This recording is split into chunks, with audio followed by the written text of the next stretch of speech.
Eastern North Carolina, it's time to get back to Curtis Wright on the beat on 106.7 My Talker Radio. We are back live here on the beat. I'm Curtis Wright. It's been a very, very busy day. Thank you to Lindsay Luther for coming in, candidate for district court judge here in the 5th Judicial District. It's getting busy, and it's going to be real busy. We're going to have a lot of folks in. The candidates back in before the election, coming out about 3.5 weeks, but I think early voting starts just in a little bit, so it's going to get busy here. Right now, a very interesting candidate, this candidate for U.S. Senate here in North Carolina. So much of the argument has been in the social media and otherwise that we only have two choices here in North Carolina, Republican or Democrat. Well, we saw finally from the other night, and thank you to WECT here in Wilmington, making us proud that they at least included the Libertarian candidate. And we have folks who have met the legal threshold and are on the ballot as write-in candidates. One of those candidates, and listen very carefully, and we're going to speak with him in a second here. In 2006, and for us here in southeastern North Carolina, Americans for Prosperity is a name that's known. Grassroots conservative movement throughout this area. Remember, we started with about 4 people in the room and ultimately grew the Americans for Prosperity following here in southeastern North Carolina. In 2006, they gave this North Carolina legislator the recognition of Legislator of the Year, Americans for Prosperity. And John Rhodes was also recognized during his time of service in the State House for his fight against corruption of D's, corruption of R's, and everybody in between. And we're going to talk about that. As far as issues, this is what he says very clearly. He doesn't mix words. There aren't long paragraphs. No to public-private partnerships and toll roads. No to Common Core. No to gun grabbers. And no to Obamacare. It's that clear. So we're very honored to have with us here on the show John Rhodes. Good morning, sir. Hey, good morning, Curtis. Thank you for having me on this morning. I mentioned the Americans for Prosperity, and I know you are mentioning it to, people know about this, and you've mentioned this. This is very important. That, a lot of times folks who become write-in candidates or a third-party candidate are somehow pictured, sadly, in our society today as fringe candidates, not really serious candidates. Well, you served us in the House with distinction. You served not only your district, but North Carolina, and you were recognized by Americans for Prosperity as being Legislator of the Year. And then also a sad, very sad chapter in our history in North Carolina, this corruption that swept across state government. You were at the center of that, and you were an advocate, a zealous advocate for fighting that corruption. Yes. Well, thank you for recognizing our work back in the time that I've served in the North Carolina House. It was a very challenging time to serve if you were a principled legislator and wanted to call out the corruption and whatnot from both parties that was happening up there. But thanks for recognizing the work that we've done up there. I want to talk a little bit about what we're seeing, and I'm jumping right in because we only have so much time today. I hope we can have you back before the election. The lines are blurred. And I think you're seeing from the polls across America, not just across North Carolina, and I think you're seeing in this race that should have been a runaway for Republicans, you're seeing frustration. The lines have been blurred. It's all these gray areas. Well, I'm sort of in favor of that, but I'm sort of not. You just mentioned a word, principled. I'd like to throw in another word, committed.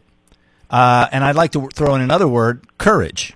And I think that people are looking for principled, committed, conservative candidates of courage that just don't talk about these things, but will be consistently fighting and advocating for these principles. Well, just know this, Curtis. If you're going to be a lawmaker and you serve in that vein, actually serving and loving the public and wanting to look out for their best interest, you're going to have a tough row to hoe. Because basically what we have now is a political ruling class that is in charge of our legislatures and our Congress. a good majority of them are actually owned by corporations and special interests, and anybody coming into that good old boys club and good old girls club that doesn't toe the line is going to have a difficult time with it, and that's just a fact. You know, all these years I've been doing this, I've heard the 80-20 rule. Well, we agree on 80% of the stuff, and you know, as you know, the frustration is it's the 20% that's killing us. You know, I think it's very impressive that you have put yourself out there. And not only in putting yourself out there, you have filed ethics charges against Mr. Tillis. Talk to us about that.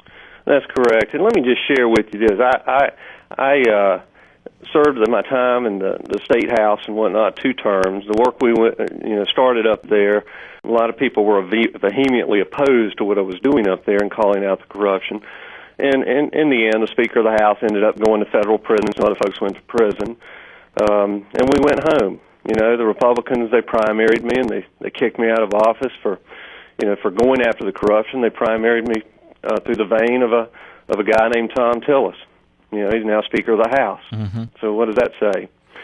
But, you know, it's important that we have principled legislators that will have the courage of their convictions, stand up and speak out, regardless of what the political ramifications are. And, you know, I was pretty much minding my own business here, and citizens said, we just don't have a choice, John. You know, if we get you registered as a certified write-in, will you serve if you're elected to go to Washington? I said, well, how could I not? You know, my life is about public service.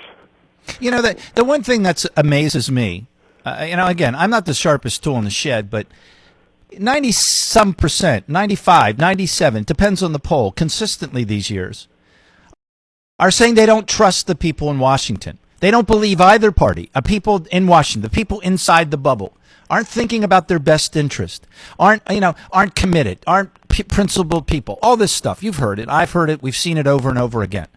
And what amazes me is that we're just so readily making decisions to send the same type of people up there to replace the people that are there, thinking we'll have a different outcome.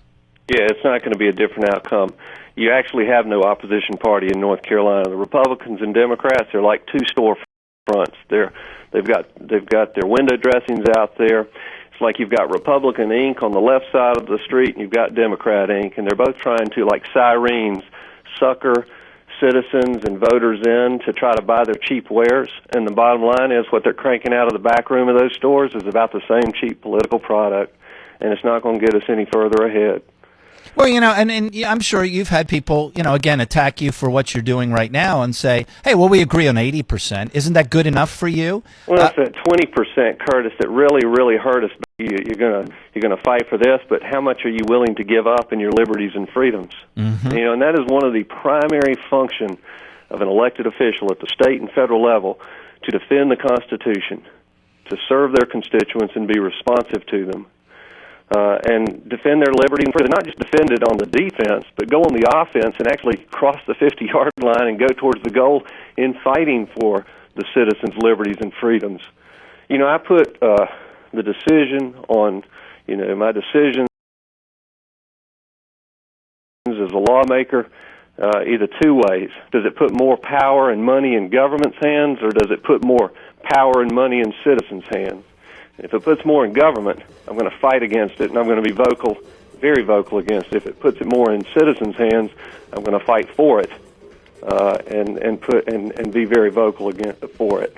John Rhodes is with us, running for U.S. Senate in North Carolina, as I have on social media as well. We do have choices in this election, so pay attention. We'll be right back. I want to talk more about the issues and where does John stand, and more importantly, what will he personally commit to doing for North Carolina.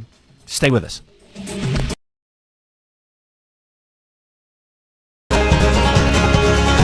Oh, so much to talk about in so little time.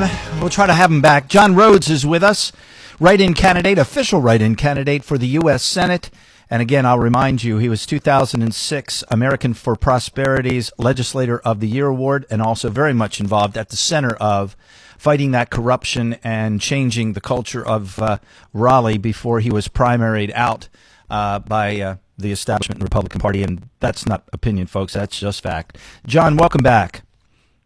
Oops, let me push the button there. Thank you, John.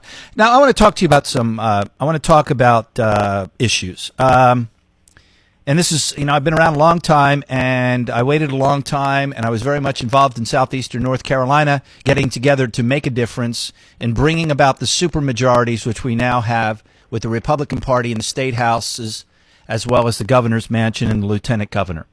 So I'm very angry, like many, and frustrated about why are we dealing with corporate cronyism and incentives when we were told that this was a principle that was wrong, it was unfair, and we're going to do away with it. Mr. Tillis supports corporate incentives. Public-private partnerships, these toll roads, that's not a conservative position. Why did Mr. Tillis go out and, after we worked so hard in North Carolina, and a vast majority of North Carolinians wanted a strict E-Verify system, he worked with his special interest and destroyed it. He wanted an Obamacare exchange before he didn't want an Obamacare exchange.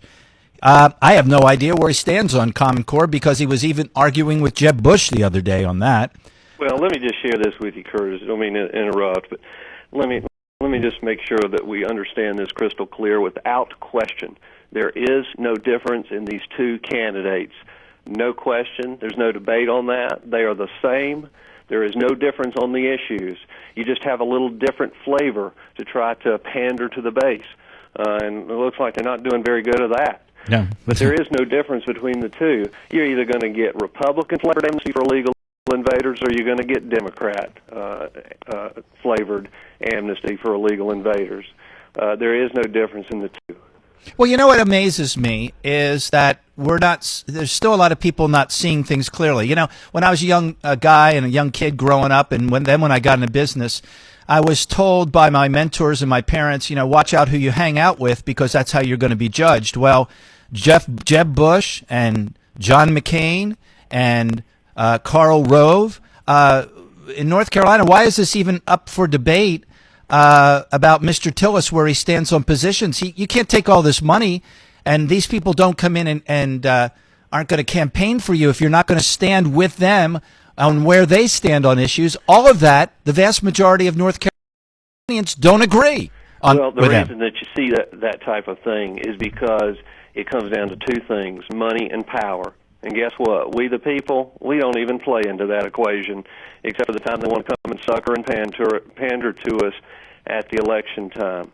After the election's over, they forget about us until they need us again for their votes and their money. That's just the bottom line. And on the issues and whatnot, you just don't see any difference between the two. Sure, you hear the rhetoric out there, but again, Republican ink and Democrat ink, they're still churning out the same cheap product out of the back room of those stores. There is no difference. There is no true opposition to these things. And anyone that pokes their head up that tries to be opposition, they try to squash them like a bug. That's why they don't like write-ins and they don't like independents. What concerns me, John, is this is a position that's untouchable for 6 years, right? Untouchable. Unless somebody were getting indicted and go to prison or whatnot, and I'm sure they would jerk their fanny out of office that way. They did the same thing. I'm talking about policy decisions and votes. I mean, look what we've. With all due respect to Mr. Burr, we don't believe. Many of us in North Carolina, actually, a majority didn't believe in repealing Don't Ask, Don't Tell. He turns to us and says, sorry, you're going to have to accept it as a generational transition. Exactly, and you're going to see the very same things if one of these two candidates gets elected. You're going to see the same heartbreak after the fact of, I don't remember what it really said on the campaign trail. You'll have to remember about Senator Burr and Senator Graham. You recall when Ted Cruz was out on the floor filibustering against Obamacare, these guys were having dinner with President Obama. And when they poked their heads out of the dinner, they said, what do you think about this Obamacare? Well, Burr says, well, defunding Obamacare is the dumbest idea I've ever heard. I think it's the greatest idea. And that's the person who's standing shoulder to shoulder with him, campaigning in North Carolina. So you've got basically what you've got is you've got an Obama Republican running for U.S. Senate, and you got Kay Hagan, who's Obama's Democrat. And that's the bottom line. That's what it is. That's what it's summed up to. And comments that were made by Mr. Tillis out on the campaign trail was that we conservatives need to basically get real and be reasonable. Standing on principle is not a reasonable or realistic position. Well, I believe that it is, and that's what I fought for when I was a state house member. It didn't win me many friends up in Raleigh, but I'm not about going into the legislature and winning friends in the legislature. My charge is to serve the people of North Carolina. My charge is to serve and defend the Constitution and protect their liberties and freedoms, not be a government cheerleader. You've got two government cheerleaders in this Senate race. They don't care about us. They care about growing government bigger. Well, I said zealous advocate and advocate. I've asked this question over and over again. Where is my Republican senator banging on doors, twisting arms for what the people of North Carolina want? Where is that senator? You're not going to see it. And, when I left office after they primaried me out for fighting against corruption, I just became unaffiliated. I said, if that's what being a Republican is about, if you're going to get beat down for fighting against corruption and crime that sent men to prison, then I don't want to have any part of that. I am unaffiliated, not affiliated with any political party, but my core convictions are the same, and I would certainly fight just as hard in Washington as I did in Raleigh to try to turn the table over. What do you say to those folks that look you in the eye and say, man, you're the guy for this position, but I feel like I'm going to be throwing away my vote? Let's just get talk about the elephant in the room. What do you say to folks? Well, you got to really understand, too, Curtis, that there is no difference in the two candidates. You either get, the Republican flavor of amnesty for illegals, or you're going to get the Democrat flavor of amnesty for illegals. You're not throwing away your vote. You're taking a principled stand, and you're also sending a message to these two parties. Let me tell you, the folks in North Carolina are absolutely fed up. I've heard it. You see it on social media. They're upset, and I've got a question. You've had Republicans and Democrats in charge. Has it gotten any better? No. It's gotten progressively worse. And the public's starting to wise up to this. I believe that they're folding their arms, they're turning their back and saying, no more. I'm not going to sell out. I'm not going to have anything to do with these two political parties. And they're wanting to have principled lawmakers fighting for them. Thank you, John, for being with us. I know it's short on time, and I'll get back up with you. You get back up with me. Let's get you back on before the election so you can continue. Very good. You can learn more at wrightinroads.org. Wrightinroads.org, folks. Thank you, John. I'm going to be back tomorrow morning, of course. We'll do it all over again here on The Beat on the new 106.7 FM My Talker Radio. I'm Curtis Wright. Stay tuned. Up next is Glenn, and then Laura, then Sean, the Double Tonys. A full day of broadcasting here on the new 106.7 FM My Talker Radio. As always, there's lots more to talk about.